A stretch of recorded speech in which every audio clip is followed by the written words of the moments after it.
Dear, இன்னைக்கு நம்ம பார்க்கக்கூடிய டாபிக் என்னன்னு பார்த்தீங்கன்னா magnetic field due to a long straight conductor carrying current. ஒரு இன்ஃபினிட்லி லாங் ஒரு ஸ்ட்ரெயிட் கரண்ட் கேரியிங் கண்டக்டர் இருக்கு. இந்த மாதிரி சரிங்களா? இதுல ஐங்கிற கரண்ட் வந்து ஃப்ளோ ஆகதான் இருக்கு. எப்படி ஃப்ளோ ஆகும்?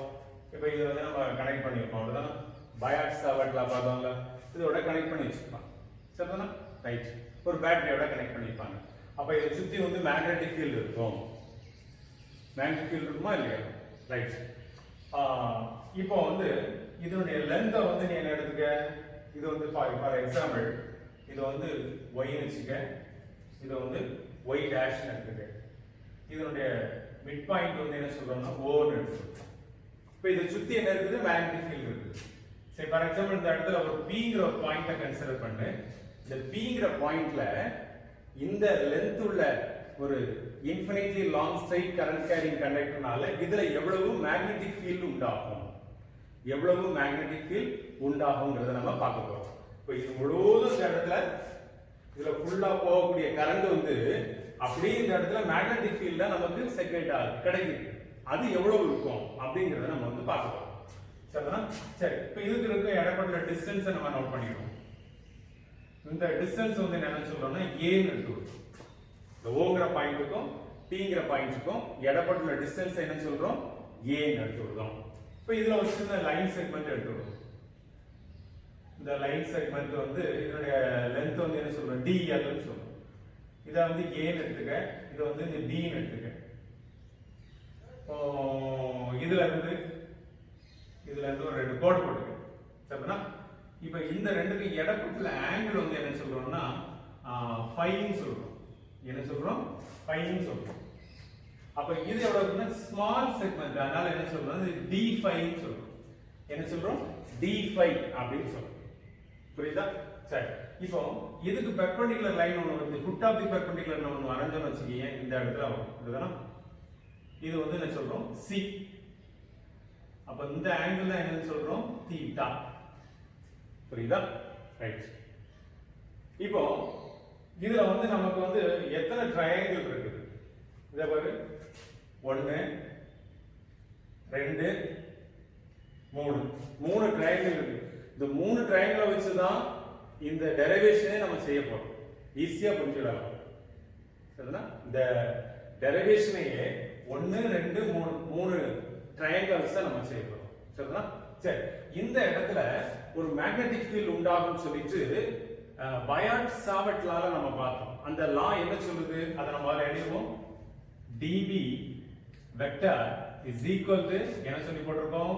mu 0 divided by 4 pi I dl vector cross r cap divided by r square னு பார்த்தோம். சரிங்களா? இந்த பாரு, dl vector cross r cap. சரிங்களா? இப்போ ஒரு சின்ன எக்ஸாம்பிள் நான் சொல்றேன் பாரு. a cross b வெக்டர் அது வந்து எப்படி எழுதுவோம்? mod of a mod of b into sin theta into n cap னு சொல்லி போடுவோம். அதுதான் இது வந்து டைரக்ஷனை குறிக்குது. சரி, அதே போல இங்க எழுது. இந்த பாரு dl vector cross r cap is equal to என்ன பண்ணலாம்? சாரி, இங்க வந்து என்ன பண்ணலாம்? ஐடியல் வந்துல இந்த இதை சேர்த்துடலாம் இல்லையா? ஐடியல். அப்போ ideal vector mod cross into என்ன சொல்றான்? R cap into sin θ n cap வந்துடும். இப்போ இதை எப்படி எழுதலாம்? ஐடியல் எழுதலாம். இதுதான் ஐடியல். ஆர் கேப்ங்கிறது வந்து என்ன சொல்றோம்? யூனிட் வெக்டர், அதனால அது 1 ன்னு ஆயிடுது இல்லையா? Into sin θ en cap. இதுதான் இந்த வேல்யூ. இங்க எழுதப்பா, எழுதலாமா? அடிச்சிடுறேன்.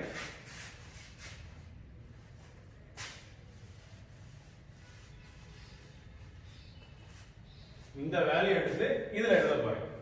இந்த வேல்யூ எடுத்து இதுல எழுத போறேன். அது எப்படி எழுதுறேன் பாரு.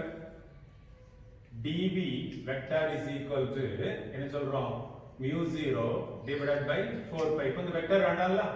4 pi I dl sin theta divided by r square into n cap.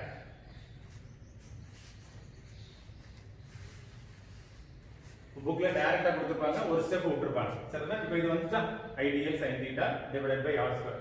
இதுதான் இந்த இடத்துல உண்டாகக்கூடிய மேக்னெட்டிக் ஃபீல்ட். சரியா? சரி, இப்போ இந்த சின்ன ட்ரையாங்கிள் எடுத்துக்க. அதாவது என்ன ட்ரையாங்கிள்? Triangle ABC. இந்த பாரு, ட்ரையாங்கிள் ABC. ABCங்கிற ட்ரையாங்கிள் எடுத்துக்க. இதுல sin theta வேல்யூ எவ்வளவு இருக்கும்? sin theta. Sin theta is equal to opposite side by hypotenuse. சரிதா? இந்த hypotenuse வந்து dl, AC நமக்கு தெரியாது. சரிதா? அப்போ இது என்ன பண்ணலாம்? opposite side வந்து AC divided by என்ன சொல்றோம்? AB. அதை எப்படி எழுதலாம்?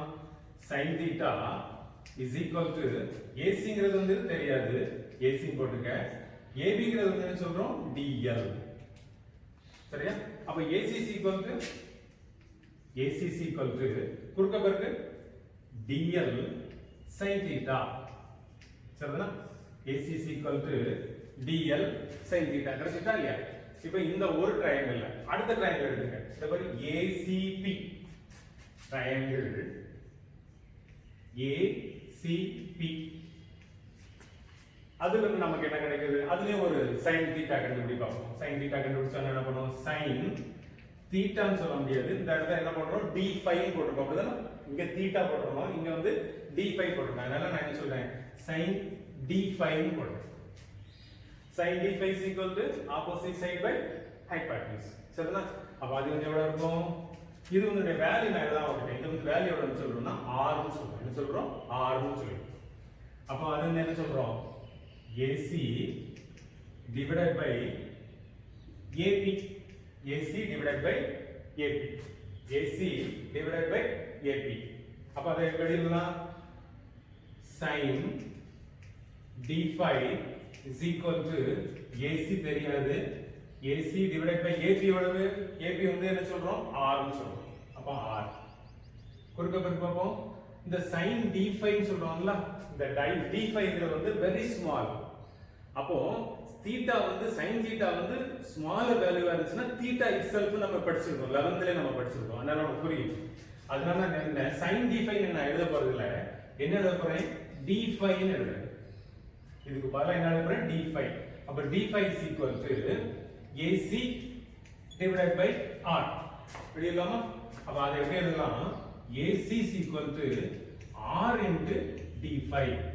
AC is equal to R into d phi, cross multiplication. இப்ப AC is equal to R into d phi வந்து இங்க வந்து AC is equal to dl into sin theta. அப்ப இந்த ரெண்டு ஈக்குவல் தானே? AC க்கு தானே ஈக்குவல். அப்போ dl sin theta is equal to R into d phi போடலாமா இல்லையா? dl sin theta equal to R into d phi. இது எங்க ஒரு போடலாம்? இந்த வேல்யூல போடலாம். dl sin theta is equal to இந்த வேல்யூல போடலாம். dl sin theta is equal என்ன போடலாம்? R into d phi போடலாம். போடலாம் பாப்போம். Number dv is equal to mu 0 by 4 pi ஐய வச்சுக்க. இப்போ இந்த dl sin theta க்கு பதிலா என்ன போட போறேன்? R d phi. R d phi divided by R square into n cap. போடலாமா? இப்போ இந்த r ஐயும் ஸ்கொயரையும் அடிச்சிரலாம். அவ்வளவுதானா? ரைட். இப்போ அடுத்த ட்ரையாங்கிள் சார். AOP. இந்த மாதிரி AOP. இப்படி ஒரு ட்ரையாங்கிள் இருக்கா இல்லையா? Triangle AOP which gives. இதுல இருந்து நம்ம என்ன கண்டுபிடிக்க போறோம்? இல்ல நம்ம வந்து என்ன கண்டுபிடிக்க போறோம்? இந்த வேல்யூஸ் எடுக்கறனால நம்ம cos theta எடுக்கிறோம். இதுல இருந்து cos theta என்ன இருக்கும்? cos theta என்ன சொல்றோம்? adjacent side by hypotenuse. Adjacent side by hypotenuse. அப்ப cos theta is equal to cos phi வச்சுக்கே. cos phi is equal to a by r. சரிங்களா? a divided by r. ஆனா எனக்கு வந்து r வேணும், இந்த r வேணும். அதனால r ஐ இங்க கொண்டு போறேன். cos phi கீழ வந்துருது. r is equal to a by cos phi. போட்டுடலாமா a by cos phi சரி இதெல்லாம் கொஞ்சம் சப்ஸ்டிட்யூட் பண்ண பார்ப்போம் அப்ப dv is equal to mu 0 by 4 pi I இருக்குது இங்க d phi இருக்குது divided by இந்த r க்கு பதிலாக a by cos phi இப்ப a இங்க போட்டாச்சு cos phi வந்து மேலே போயிடும் அப்படினா cos phi into d phi into n cap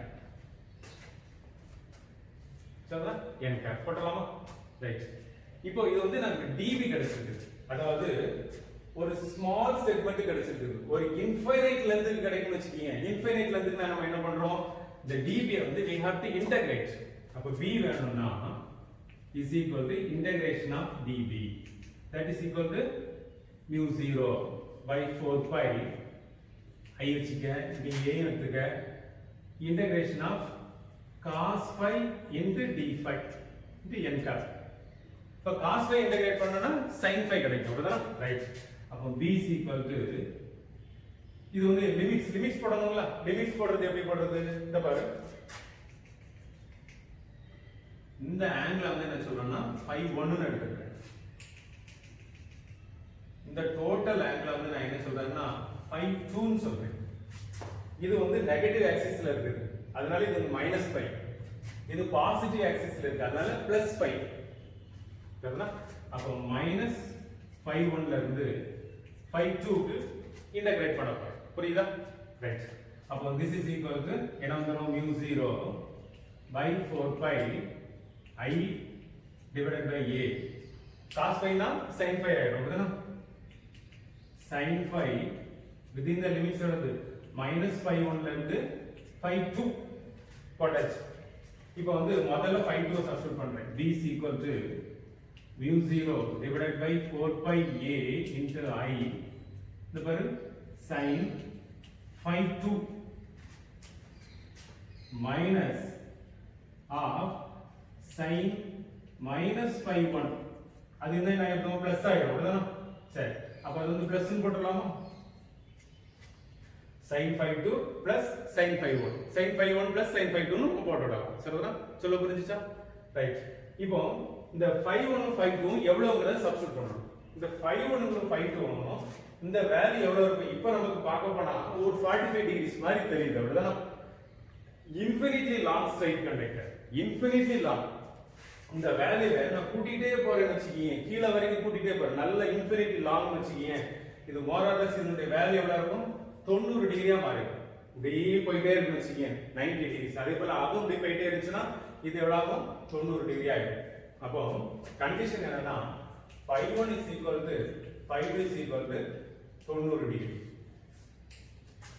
புரிஞ்சுக்கணும் நினைக்கிறேன் phi 1 is equal to phi 2 is equal to 90 degrees அப்ப sin 90 எவ்வளவு 1 sin 90 எவ்வளவு சப்ஸ்டிட்யூட் பண்ணா 1 தானே அப்ப இங்க 1 இங்க ஒரு 1 ரெண்டு ஆயிடுதா புரியுதா அப்ப இந்த வேல்யூ எடுத்து பார்ப்போம் b is equal to mu 0 divided by 4 pi இங்க I போட்டாச்சு இங்க a into 2 எப்படி இது 1 இது 1 1 plus 1 2 2 ஆயிடுதா இப்போ இத அடிச்சிரலாமா இத அடிச்சா நமக்கு என்ன கிடைக்குது b is equal to mu 0 I divided by இது ரெண்டு ஆயிடும் இல்லையா 2 pi a அது போடாமே இருக்கு